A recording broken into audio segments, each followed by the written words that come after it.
大家好，欢迎来到寒舍食语。今天我们来炸薯条吧。我用的是黄皮的土豆3个。先把洗干净的土豆削皮后切成长条状，宽度和厚度没有要求，均匀就好。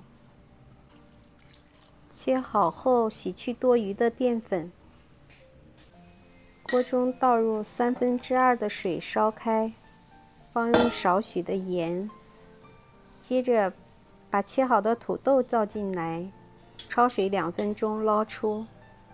过一下冷水后控干水分，然后倒入一个大一点的盆子里，撒些玉米淀粉，我是用拨的方法，让每根土豆都均匀地沾上淀粉。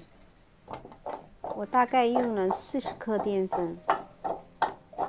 起锅烧油，待油温6-7成热时，把土豆倒进来，炸2分钟后转中火，不要翻动它，稍等一会儿。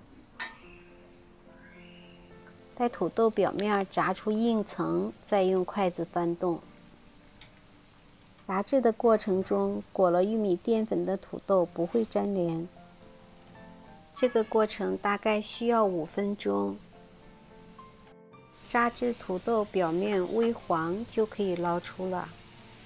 全部捞出后，等油温回升到7-8成热时，再次倒入。炸到薯条表面金黄就可以了。捞出后控油2分钟。